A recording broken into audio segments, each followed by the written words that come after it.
Hello, folks. This is Justin of the Ottawa Expositor, this 31st of July of 2014. And man, I am getting quite sick myself of listening about the Israeli-Gaza conflict as if Israeli is not committing genocide right now. It is getting brutal. I've seen the media play this up as a left-right-wing paradigm. I think it's complete BS. They're making it look like, and the rallies that are actually on the go, I mean, they're all left-wing from what I can see. The ones that are protesting against Israel and what they're doing right now. It seems to be so predominantly left, and there's a whole bunch of different divisions as well, but especially with this one here, I don't see why non-liberals can't see that this is genocide. Why the right-wing media is portraying this as they need to stand behind Israel. Well, I mean, I'm pretty sure we know why you have this division in the media. It's been paid off as such. However, as for the average person looking at it, and I mean, there's a lot of people out there too that I think maybe should know better.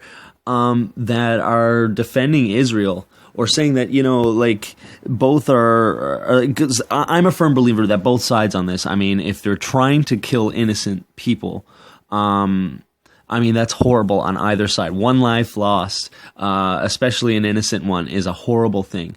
But they're trying to make it look like it's just, it's both sides, it's completely equal, when it's not. This is an atrocity. We have to take a look at this, and that's why I'm making this video today. So let's take a look at the first couple of things that I've been noticing, and I'd like to bring to your attention. We have a lot of people that are anti-NWO, that are basically supporting Israel, and for whatever reason that is, be it spiritual beliefs or anything like that. If you're against the NWO, then you need to at least take a look at this before you ever side with Israel on anything. Just like, you know how the Washington buildings and my Canadian buildings are all built by Freemasonry. You can't really pinpoint that it's like an actual one of the families. But here in Israel, take a look at this. This is the Supreme Court. Now, this is actually, this was built by the Rothschilds. As you can see here, as it's written, they made an agreement. They would build it. They wouldn't say who built it, or which workers are, sorry. And basically, they had the say in building the Supreme Court of Israel. And if you think it stops there, take a look at this. This is the Knesset. This was actually built, financed by 6 million lira back in the early 50s by James Rothschild. This is their building where all their political decisions get made. This is like their Congress, their Senate, and their president all in the one room making all the decisions. And you have the court right across the street from it. So the Rothschild has completely funded Israel from the get-go, and they make absolutely no qualms about showing that they have created these two buildings. They have financed and built them. So if you're anti-NWO, I think once you look at this, it might make you think twice about supporting Israel in this current campaign that they're doing. If you're a Christian, I got one word for you. Talmud. Have you ever heard of this before? Well, I mean, this is a collection of books of scriptural oral law from the Jews that has been collected right from the Babylonian Talmud right until about 800 AD, if I'm not mistaken. And basically, this collection of text is occultic by nature. It is part of the Cabal. If you're a Christian and you are not aware of the occultic Cabal, that is part of the worldwide push for domination on a spiritual level, then that's something that, you really need to educate yourself on. These texts are that. They are the resonation of that. That occult symbolism, the occult doctrine. This is what they teach you. Now, if you read this and you still believe that you should support people who are behind this, then I wonder, I don't even know what to even say to you then. So take a look here in the Talmud. You have talks about Mary was a hairdresser, basically a prostitute is what that means. She was sleeping around with carpenters. You have Christ was being burned for, or he was executed because he was practicing sorcery. That he's burning in excrement for his crimes. That Christian books should be burned. That Jews should not tell the Goyim, which are non-Jews, they're non-humans by what they believe, that they should not let them know about anything that is taught about them in the Talmud. Now, this is just the tip of the iceberg, but I'm just wondering, to the Christians out there that are protecting Israel in their war crimes that they are currently committing, just like Hamas, I'm not saying that they're any better than Hamas.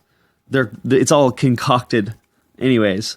But if you, as a Christian, stand by this, then I don't know what else to tell you.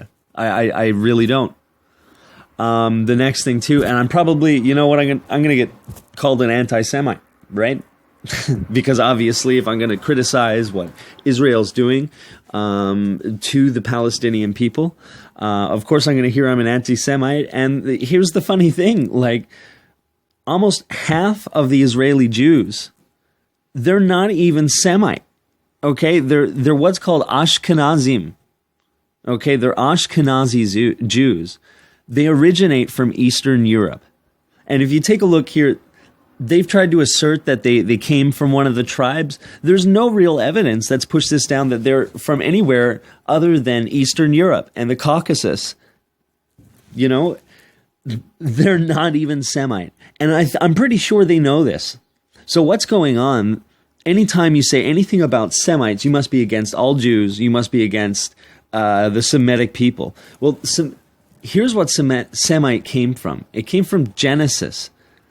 There were 4 sons. One of them was named Shem. Okay? His descendants were the Semites. Now, it's a little bit more broader than that now, but this used to be about genealogy. It wasn't necessarily race, it wasn't necessarily language, but it was genealogy, at which they do not have any proof that they have that genealogy, that they are from the house of Shem. If anything, they're from the house of Japheth. But there's no real proof of that either. Their genealogy shows that they are most likely not even from either of the 12 tribes. But you know what? I mean, they claim to be God's people. You know, they converted. Basically, what happened? They converted in the 8th century as Jews. They never were. For the most part, they tend to be atheist in nature now. Actually, I have a friend that's in Tel Aviv. She's an Ashkenazi. You know, in speaking with her, and from also researching it, they don't have the same God-fearing tendencies as the Hasidic Jews that you see walking around, like the ones that are dressed with the proper Jewish attire. You know, they don't have the same fear of God. They also, the Ashkenazim, they are also mostly the ruling class of Israel. Take a look at this list here. I mean, it's pretty much every prime minister since their inception has been Ashkenazi. They are the ruling class of Israel. And they do all these crimes saying that they're defending the Jewish faith. They don't tend to be Jewish. And the ones that are, they are not even Semitic. When they bash other people for criticizing them for the crimes that they do, they try and brush it off as Semitic or anti-Semite, but it's not. They're not even Semitic. Anyways, I'm ad nauseum here, I know, but it's just so aggravating to see some of these arguments, and people don't even understand what the truth behind all this is. And here's the truth. Here's the real truth behind it. Zionism has nothing to do with religion. This whole thing has nothing to do with religion. What this has to do is land, resources, control of them, and control of the people that might pose as a threat to this agenda. That's basically what this is. He that loveth silver is never satisfied with silver. I know I think I kind of bastardized that verse, but I put it up there. It's somewhere in Ecclesiastes. I put it up.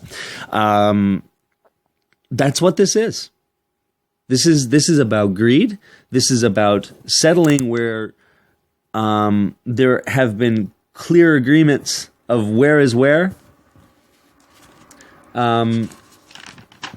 It's atrocious. And then they say this whole war is like their atrocities are about defense.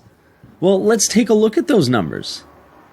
Let's take a look at these here. We have 56 soldiers on the Israeli side.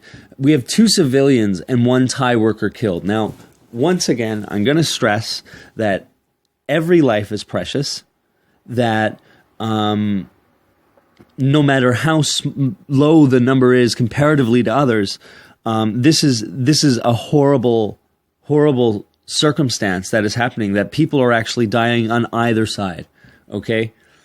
And the same thing with the 400 soldiers and the 23 civilians wounded on the Israeli side. I'm not trying to discount that, okay? And my heart goes out to all the families of those that have died. But then we go over and we take a look at the Palestinian side. And we have over 1,300 killed, 8,000 injured. They've reported well over 200 children's deaths, okay? Now, let's say it was just 200 people, let alone 200 children. So let's say it was just 50 children, which just 50 children is a horrible thing to say, but let's just, you know what I mean? Just take a look at this for 1 second. If you compare this, there's around 60 people dead on Israel. And if there was 200 people dead on the other side, I would start thinking, okay, what's going on here? You know, if there was even 50 children that have died comparatively to the 200 plus, I would say there's something wrong with this picture. But no, this is 1,300 plus. I hear a lot about human shields. I hear about it all the time. It has really driven me crazy, considering I haven't seen any evidence of it. Well, very little. And the same thing is going on the other side. They have done it. They are doing it. I mean, I'm not going to say that Hamas isn't doing it. What I'm saying is that the other side is no better. They act like they are the moral high ground here in this war. Well, these numbers are not showing that. And your claims are hypocritical at best. The claim that Gaza fired first. Well, you know what? What is this all about? What is this all about? What did this really start with? Well, the kidnappings was pretty much the big precursor to this whole thing. The Israelis came in, started detaining hundreds of Palestinians, or at least by the dozens, over 100, because of these 3 kidnapped Israeli boys. Well, what do we find out later? We find out that it wasn't Hamas. We've heard, you can see it right here, the Israeli police have admitted that it was most likely someone who had been speaking with Hamas, but it wasn't a Hamas act. It had nothing to do with them. Like, this is the lies that you get on the other side. You know, it happens on both. Don't get me wrong. Propaganda is everywhere. But this is what we get as the justification for why thousands of people are dying in a matter of weeks.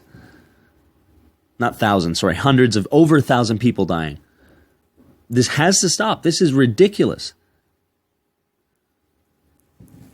And with that kidnapping as well, the people who did the kidnapping, there's an audio track, and they were using Hebrew. They were speaking Hebrew, not Arabic, Hebrew. So, I mean, this whole thing that started, they said Israel fired, or Gaza fired first with the rockets, yes, because they were getting detained left, right, and center. This was all over something at very best was a false flag. It's an admitted false flag. This was not Hamas. It could have been done all along by Israelis, by Israeli government to start this whole thing for a land grab. We need to start looking at this much more seriously. At least some of us do. I'm not, There's been a lot of great people. Press Reset Earth has did a great video on this yesterday. I'm going to post the link on that for you to watch that, because that's very important information as well. He's bang on with a lot of his points. So I'm going to put that on as well. But I'm not condoning either side, Hamas or Israel. But what we're being told, especially in defense of Israel, is BS. We cannot support this any longer. This cannot go on any further. Thanks for your time, guys. I really appreciate it. It's been Justin of the Ottawa Expositor. Take care.